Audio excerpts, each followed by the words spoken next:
La hernia discal es una patología de la columna en donde se produce una salida del núcleo pulposo o lo conocido como material discal fuera del disco, fuera de su localización habitual.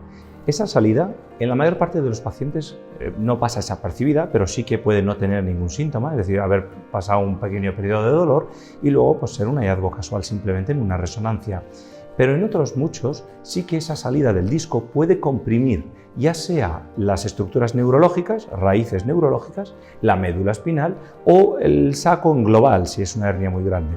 Por lo cual también nos va a definir un poco la clínica que tiene ese paciente. Aunque la patología de la columna, pues cuando hablamos de columna todos los pacientes piensan en una hernia discal, siempre me gusta comentarles que lo que más duele en la columna, o en frecuencia sobre todo, no es el disco, no es la hernia discal, sino que hay patologías degenerativas que no tienen ni siquiera necesidades quirúrgicas que pueden doler muchísimo. La extrusión del disco, me lo preguntan mucho, o la hernia discal, ¿qué origen tiene o por qué se produce? Es una pregunta que muchos pacientes vienen incluso alarmados. Oye, ¿por qué se me ha producido esa hernia discal? Bien, las hernias no hay que buscar a veces una causa concreta, sino que pueden ser el resultado de múltiples factores que han ido influyendo o afectando negativamente a ese disco y han condicionado esa hernia. La causa más frecuente probablemente sean la patología degenerativa, que hace que se rompan los anillos de los discos y que consecuentemente a ello se proceda a la salida de ese material discal. Otra de las causas frecuentes que se me ocurre serían los accidentes traumáticos, accidentes que impliquen una flexoextensión del cuello o de la columna o esfuerzos mal realizados que sometan el anillo que protege el disco a un estrés importante que lo desgarre, lo rompa y como consecuencia de ello se hernie ese disco. Otras causas que estamos barajando hoy en día serían los procesos infecciosos. De hecho, hay varios grupos entre los que hemos estado, incluidos, que hemos trabajado sobre la teoría de que gran parte o una mayoría de las patologías de disco pudiesen estar relacionadas con infecciones bacterianas. Eso se ha realizado múltiples estudios a lo largo y ancho del mundo donde se ha visto un determinado tipo de bacterias asociadas a las hernias discales. Ha condicionado que muchos compañeros intenten tratarlas con dosis de antibióticos muy elevadas. El problema que hemos tenido es que en esos casos pues, ha habido muchísima toxicidad por medicamentos, no tenemos todavía la certeza o la evidencia al 100% de que eso sea así, de que efectivamente esa bacteria sea la causa y no sea un contaminante, de que no sea un saprofita, es decir, hay mucho todavía por estudiar, pero también es una causa que hemos estado barajando. Se me ocurren pues, otras causas como por ejemplo infecciones más raras, tipo tuberculosis o que pudiesen también afectar a la estructura o a la estabilidad de la columna, que condicionase también una hernia discal. Pero bueno, habitualmente hay que buscar un poco, más que intentar identificar una causa concreta o asignarle un apellido al porqué, sino buscar una solución a esa pequeña hernia que tenemos o esa hernia que tenemos. Para solucionar una hernia discal evaluamos muchísimos factores. El paciente, la demanda que realiza funcional, es decir, la exigencia, cuáles son las expectativas, qué trabajo desarrolla, qué deportes realiza, el estado del disco, el estado de las vértebras, la anatomía del paciente. Todos esos factores influyen muchísimo a la hora de decisión quirúrgica. Pero siempre vamos a optar por técnicas mínimamente invasivas o ultramínimamente invasivas en las cuales el daño que le infligamos a ese paciente sea el mínimo posible.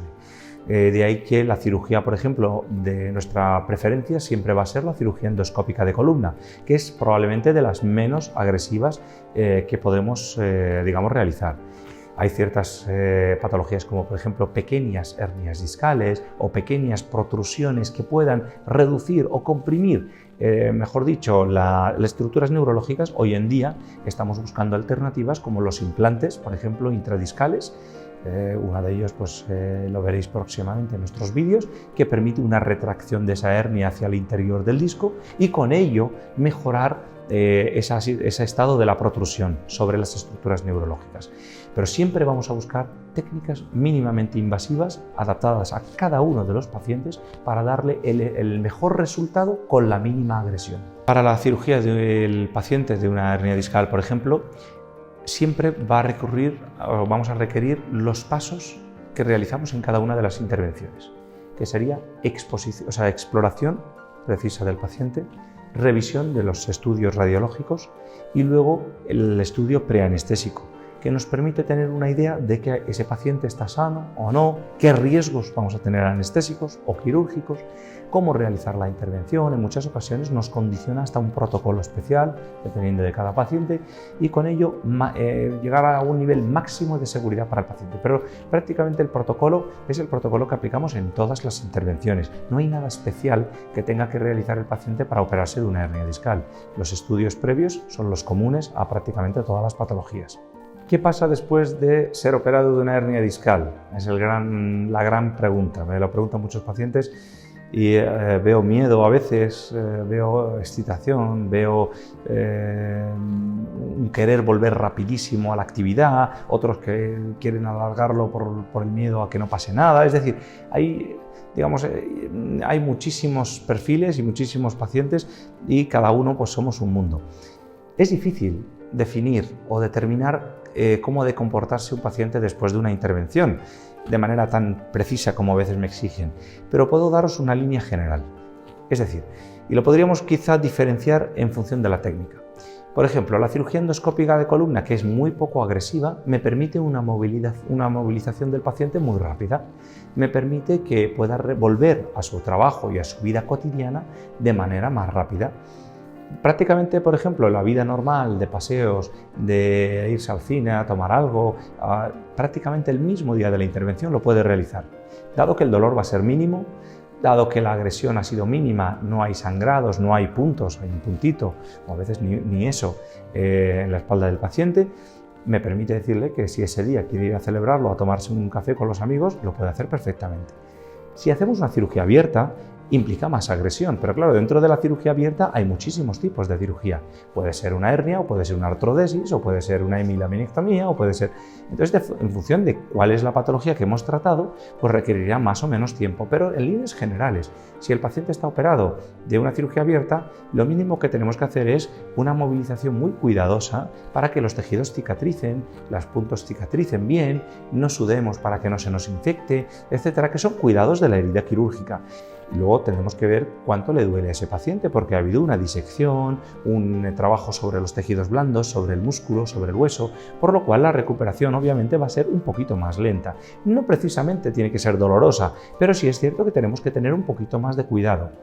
Si hemos realizado la implantación de, por ejemplo, tornillos para una artrodesis, tenemos que tener también más cuidado con lo que realizamos. Una movilización precoz y rápida podría llevarnos a que, por ejemplo, fracasase la cirugía, podría llevar a dolor, podría llevar a infección, que en casos de una artrodesis sí puede tener un problema más importante.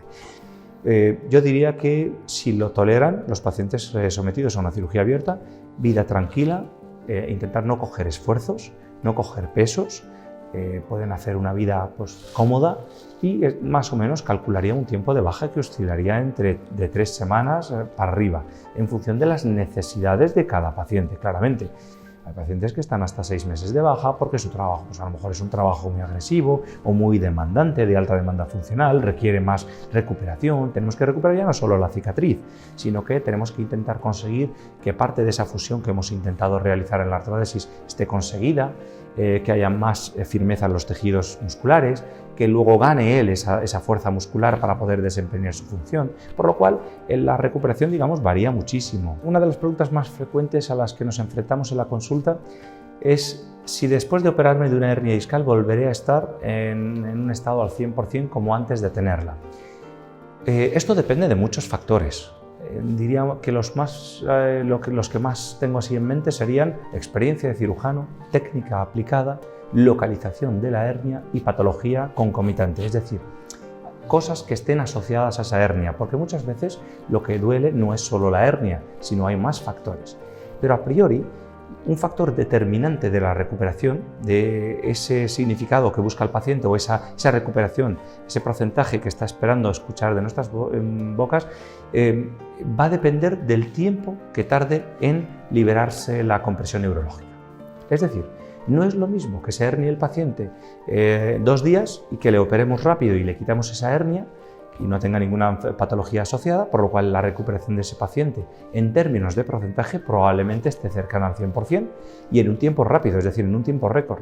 Sin embargo, si el paciente permite que esa hernia esté muchos meses, que es como nos llegan en la mayor parte de ellas, la compresión sea alta en las raíces neurológicas, obviamente la recuperación le va a costar tiempo. No hay una regla digamos, precisa para darte una tabla en la que podamos decirle a cada paciente, pues esta hernia le va a costar 6 meses, esta 3 meses, esta recuperará al 100% o esta no. Porque nosotros la función que tenemos es de liberar esa hernia en el menor tiempo posible, obviamente. Cuanto antes la cojamos, antes la liberemos, mejor es el resultado funcional, porque si no, si lo dejamos tiempo, se acaba lesionándose el nervio, esclerosándose, teniendo lesiones que permiten que, o hacen que luego le cueste al cuerpo recuperar. Pero eso es obvio, por lo cual la patología siempre, cuanto antes la cojamos, antes la solucionemos o le demos solución, mejor es la recuperación del paciente. Y aunque los pacientes les digamos en alguna ocasión, he visto una lesión importante en la raíz, por lo cual te va a costar recuperarla, la mayor parte, si se operan en un tiempo prudencial, pueden recuperar al 100%, sobre todo lo relacionado con esa hernia discal. Otra cosa es que tengan otros dolores asociados, que ya no vendrían de la hernia, por ejemplo, una artrosis en la columna. Le quitamos la hernia, se queda más debilitada la columna porque ha pasado por una fase de dolor, luego ha pasado por una fase de reposo, luego por una fase de miedo, entonces la musculatura se nos atrofia. Y si tenemos un poquito de desgaste en la columna, pues nos va a empezar a doler ese desgaste, esa artrosis facetaria que tenemos. Por lo cual, no es muy difícil determinar el porcentaje de recuperación y sobre todo en los tiempos que a veces nos exigen. Pero sí puedo decir que si se cogen las cosas a tiempo, la recuperación no tiene por qué no ser al 100% y en tiempos súper cortos. Que un paciente acuda a la consulta con una hernia muy grande que le comprime un nervio, que tiene un síntoma X, por ejemplo un calambre por el brazo, un dolor irradiado que no le permite dormir, y que al quitarle la hernia, ese mismo paciente te diga: estoy liberado, me encuentro mucho mejor, pero sigo teniendo un reflejo de ese dolor que tenía en menor cuantía, pero lo sigo teniendo. Muchos se alarman, claro, te dice a ver si la descompresión no ha sido completa, a ver si se queda algún fragmento. Podría pasar, pero no es lo normal. Por ejemplo, la cirugía endoscópica es prácticamente imposible porque lo estás revisando, lo estás viendo bajo visión directa con una cámara que está al lado de la raíz, por lo cual te permite navegar digamos, en esa zona o ese área hasta que te asegures de que no hay compresión. Pero es cierto que ese nervio le va a costar tiempo, si ha tenido una compresión muy importante, le va a costar tiempo ponerse en marcha, le va a costar tiempo recuperarse al 100%. También está el factor psicológico. A mí me lleva doliendo 6 meses el brazo, me cuesta todavía asimilar que ese dolor se ha ido del todo, y cualquier cosa que note o cualquier síntoma, mi propio cerebro puede hacer que sea un poquito más magnificado y darme esa sensación de que todavía el dolor es muy agudo. Y habitualmente pues, lo que requiere es tiempo, de medicación para que no lo noten tan importante, y luego la fisioterapia, que eso acorta muchísimo este tipo de memorias o ese tipo de lesiones.